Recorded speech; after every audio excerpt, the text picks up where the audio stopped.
अब्दुल्ला बिन उम्र रज़ी अल्लाह तआला अन्हु से रिवायत है कि रसूलुल्लाह सल्लल्लाहु अलैहि वसल्लम ने फरमाया, समंदर में कोई भी सवार ना हो सिवाय उसके कि जो हज या उम्रा करने वाला हो या अल्लाह की राह में जिहाद करने वाला हो, क्योंकि समंदर के नीचे आग है और आग के नीचे समंदर। ये हदीस सूरह अत-तूर के आगाज में कुरानी कसम के साथ मिलती है, जिसमें अल्लाह ताला कसम खाता है कि कोहे तूर की कसम और किताब की जो लिखी हुई है, कुशादा और आग में और आबाद घर की और ऊंची छत की और उबलते हुए समंदर की कसम कि तुम्हारे परवरदिगार का अजाब वाक़े होकर रहेगा और इसको कोई रोक नहीं सकेगा।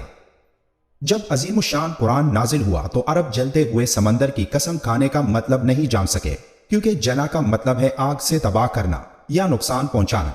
मजीद ये कि आग और पानी कड़वे दुश्मन हैं, क्योंकि पानी आग को बुझाता है और गर्मी पानी को बुखारात बना देती है। फिर ऐसे मुखालिफिन का साथ रहना कैसे मुमकिन है?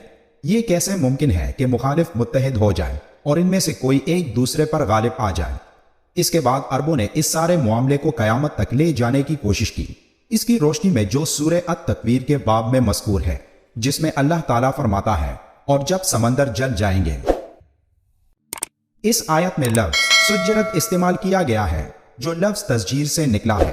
तस्जीर अरबी जुबान में तंदूर के अंदर आग दहकाने के लिए बोला जाता है। बज़ाहिर ये बात अजीब मालूम होती है कि कयामत के रोज समंदरों में आग भड़क उठेगी, लेकिन अगर पानी की हकीकत लोगों की निगाह में हो तो इसमें कोई चीज भी काबिल ताज्जुब महसूस ना होगी। ये सरासर अल्लाह ताला का मौजज़ा है कि उसने ऑक्सीजन और हाइड्रोजन दो ऐसी गैसों को बाहम मिलाया, जिनमें से एक आग भड़काने वाली और दूसरी भड़क उठने वाली है, और इन दोनों की तरकीब से पानी जैसा मादा पैदा किया जो आग बुझाने वाला है। अल्लाह की कुदरत का एक इशारा इस बात के लिए बिल्कुल काफी है कि वो पानी की इस तरकीब को बदल डाले और ये दोनों गैस एक दूसरे से अलग होकर भड़कने और भड़काने में मशगूल हो जाए, जो इनकी असल बुनियादी खासियत है। इसी तरह हदीस मुबारका में समंदर में सफर से मना इसलिए फरमाया गया कि दुनियावी जिंदगी में समंदर के नीचे आग है और आग के नीचे समंदर।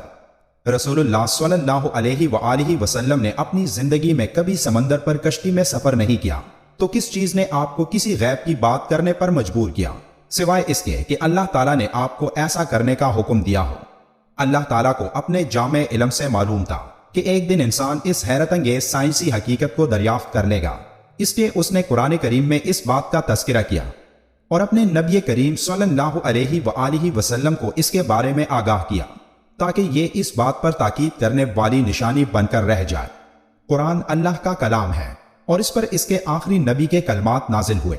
अल्लाह ताला इरशाद फरमाता है, वो यानी मोहम्मद अपनी ख्वाहिश की बात नहीं करते। दूसरी जंग अजीम के बाद साइंसदानों ने समंदरों में घूमते हुए कुछ मादनियात की तलाश की, जिनके ज़खायर मादा परस्त इंसानी तहजीब की वजह से खत्म होने के करीब थे। वो ये जानकर हैरान रह गए कि बहुत से आतिश फिशा पहाड़ों की जंजीरें तमाम समंदरों में हजारों किलोमीटर तक फैली हुई हैं और वो इन्हें वस्त समंदरी पहाड़ कहते हैं। इन समंदरी पहाड़ी जंजीरों का मुतालिया करने से ये बात वाज़ेह हो गई कि ये पुरतशद्दिद आतिश फिशा पटने के नतीजे में गहरे नकाइस के एक बड़े जाल से बनी है, जिसने चट्टानी परत को अलग करके इसे मुकम्मल तौर पर घेर लिया है। ये खराबियां बुनियादी तौर पर समंदर के फर्श पर मरकूज थी।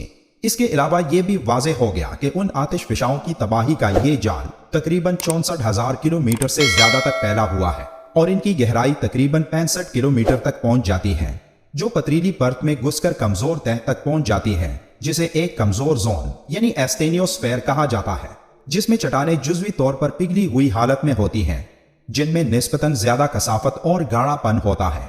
गर्म दारे इन बेपनाह टन वजनी पत्थरों को समंदर के फर्श और कुछ समुद्री तहों जैसे बहेरिए अहमर तक ले जाते हैं, जहां दर्जे हरारत 1000 डिग्री सेल्सियस से ज्यादा होता है।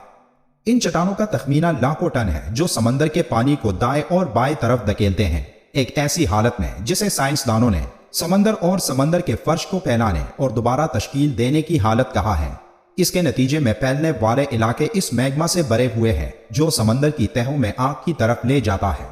एक हैरानकुन मंजर जिसका जवाब साइंसदान तलाश करने में नाकाम रहे हैं, वो ये है कि समंदरों और समंदरों का पानी मैग्मा को कैसे बाहर नहीं निकाल सकता।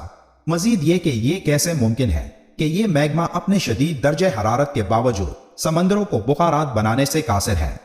आग और पानी की इस शदीद मुखालफत के बावजूद ये जबरदस्त तवाज़ुन अल्लाह की लामहदूद ताकत का वाज़ेह गवाह है। बहरिया अहमर के निचले हिस्से में मादनी दौलत को इस्तेमाल करने के एक मंसूबे में एक तहकीकी जहाज ने मिट्टी के नमूने हासिल करने के लिए एक दाती हुक को नीचे फेंक दिया। जब यह दांत का कांटा पानी से बाहर निकला तो उसकी शदीद गर्मी की वजह से कोई उसे छू नहीं सकता था। जब उन्होंने उसे खोला तो उन्होंने देखा कि मिट्टी और गर्म बुखारात का दर्जे हरारत 300 डिग्री सेंटीग्रेड से ज्यादा है।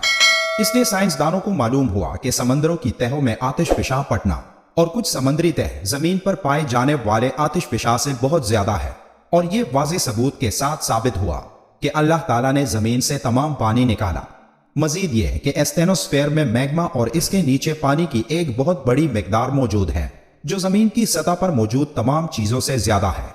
इस तरह हम इस हदीस मुबारका की शान देखते हैं जिसमें रसूलुल्लाह सल्लल्लाहु अलैहि वसल्लम ने हमारे सयारे के बारे में कुछ हकायक बयान किए और इनकी वजाहत की, और इंसान सिर्फ चंद साल पहले ही इन हकायक तक पहुंच सका है।